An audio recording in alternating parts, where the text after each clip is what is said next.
തൊഴിലില്ലായ്മയ്ക്ക് പരിഹാരം, പഠിച്ചിറങ്ങിയവർക്ക് ജോലി, വനിതകൾക്ക് സ്വയം പര്യാപ്തരാകാൻ അവസരം, ആരോഗ്യ മേഖലയിൽ സ്വയം തൊഴിൽ നേടുന്നവർക്ക് സുവർണാവസരം, ജോലി ഉറപ്പു നൽകുന്നു.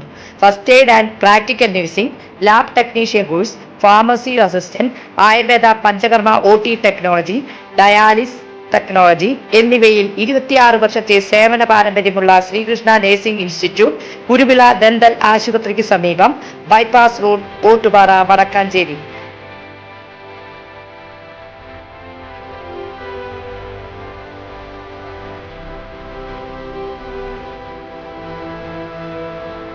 എൻ്റെ പേര് മേഘ വിൽസൺ. ഞാൻ ശ്രീകൃഷ്ണ നഴ്സിംഗ് ഇൻസ്റ്റിറ്റ്യൂട്ടിലെ ഫാർമസി കോഴ്സാണ് പഠിച്ചുകൊണ്ടിരുന്നത്.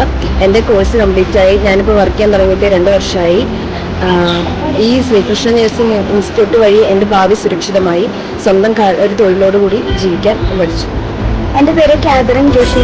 നമുക്ക് ഈ ചെറുപ്രായത്തിൽ തന്നെ പെട്ടെന്ന് നമ്മുടെ സ്വന്തം കാലിൽ നിൽക്കാനായിട്ട് നമുക്ക് സാധിക്കുന്നുണ്ട്. ശ്രീകൃഷ്ണ നഴ്സിംഗ് ഇൻസ്റ്റിറ്റ്യൂട്ടിൽ പഠിക്കുന്നത് വഴി തന്നെ നമുക്ക് നമ്മുടെ ഭാവി സുരക്ഷിതമാക്കാൻ സാധിക്കും. എൻ്റെ പേര് ശ്രുതി എന്നാണ്. ശ്രീകൃഷ്ണ നഴ്സിംഗ് ഇൻസ്റ്റിറ്റ്യൂട്ടിൽ വർക്ക് ചെയ്തുകൊണ്ടാണ്, അവിടെ പഠിച്ചതുകൊണ്ടാണ് എനിക്ക് സ്വന്തം കാലിൽ നിൽക്കാൻ പറ്റുന്നത്. പിന്നെ ഇപ്പോഴത്തെ ജനറേഷനെ സംബന്ധിച്ചിടത്തോളം അവർക്ക് ഒരു പ്രചോദനം, ഒരു മോട്ടിവേഷൻ തന്നെയാണ് ഇപ്പോൾ ഉള്ളത്. ഫോൺ 9387406660 04884231777.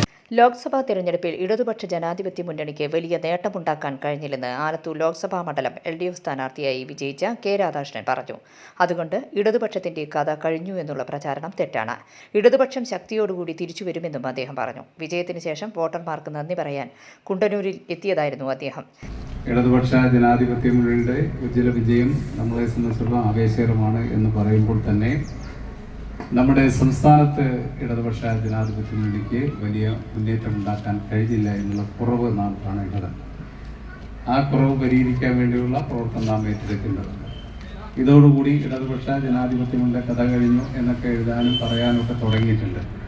അങ്ങനെ പറയുന്നവർക്ക് നമ്മൾ 2020-ലും 2021-ലും നല്ല മറുപടി കൊടുത്തിട്ടുണ്ട്. 2019 ഇത് തന്നെയാണ് പറഞ്ഞത്. 19 സീറ്റാണ് ഇടതുപക്ഷ ജനാധിപത്യ മുന്നണി വിജയിച്ച്, ഒരു സീറ്റിൽ മാത്രം ഇടതുപക്ഷ ജനാധിപത്യ 19 എണ്ണത്തിലും പരാജയപ്പെട്ട ഒരെണ്ണത്തിലാണ് വിജയിച്ചത്. അന്നും ഇതുപോലെ തന്നെ എല്ലാവരും പറഞ്ഞതാണ്, ഇനി ഇടതുപക്ഷ ജനാധിപത്യ മുന്നണി പൊങ്ങില്ല, അതോടുകൂടി താന്നു പോകുന്നു. പക്ഷേ 2020 ആയപ്പോൾ ഇടതുപക്ഷ മുന്നണി പൊങ്ങി എന്നുള്ളത് നമ്മൾ ത്രിതല പഞ്ചായത്ത് തെരഞ്ഞെടുപ്പിൽ കണ്ടു. പിന്നീട് പൊങ്ങിയത് 2021-ൽ. ഒരിക്കലും രണ്ടാമത് ഇടതുപക്ഷ മുന്നണി ഗവൺമെന്റ് അധികാരത്തിൽ വരില്ലെന്നെല്ലാം പറഞ്ഞവർക്ക് ചുട്ട മറുപടി കൊടുത്തുകൊണ്ടാണ് 2016-ൽ 93 സീറ്റിന്റെ ഭൂരിപക്ഷത്തിലാണ് ഇടതുപക്ഷ ജനാധിപത്യ മുന്നണി ജയിച്ചതെങ്കിൽ 2021-ൽ 99 സീറ്റുകളുടെ ഭൂരിപക്ഷത്തോടു കൂടിയാണ് ഇടതുപക്ഷ ജനാധിപത്യ മുന്നണി തിരിച്ചു വന്നത്.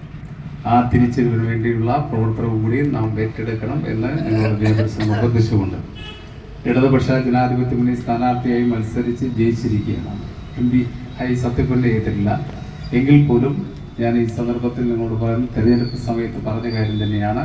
തെരഞ്ഞെടുക്കപ്പെടുകയാണെങ്കിൽ ആ സ്ഥാനം ഒരു കാരണവശാലും സ്വന്തം താല്പര്യങ്ങൾക്കോ സ്വാർത്ഥ താല്പര്യങ്ങൾക്കോ വിജയിക്കുക. അത് നമ്മുടെ നാടിൻ്റെയും ജനതയുടെയും നന്മയ്ക്കും പുരോഗതിക്കും വളർച്ചയ്ക്കും വേണ്ടി തന്നെയായിരിക്കും എന്നുകൂടി നിങ്ങൾ ഉറപ്പു നൽകിക്കൊണ്ട് നിങ്ങളിവിടെ നൽകിയ ഊഷ്മളമായ സ്വീകരണത്തിന് ഒരിക്കൽ കൂടി നന്ദി പ്രകാശിപ്പിച്ചുകൊണ്ട് നിങ്ങൾക്ക് എല്ലാവർക്കും നന്മ നേർന്നുകൊണ്ട് ഞാൻ ചെറിയ വാക്കിൽ നിന്നു അഭിവാദ്യങ്ങൾ നൽകുന്നു. Xavier Chittilappilly MLA, Erumapetty panchayat president S. Vasanthalal എന്നിവർ അദ്ദേഹത്തോടൊപ്പം എത്തിയിരുന്നു. തിരുവില്ലാമല, കൊണ്ടാഴി, ചേലക്കര, ചെറുതുരുത്തി, മുള്ളൂർക്കര, ദേശമംഗലം എന്നിവിടങ്ങളിലും കെ രാധാകൃഷ്ണൻ സന്ദർശിച്ചു.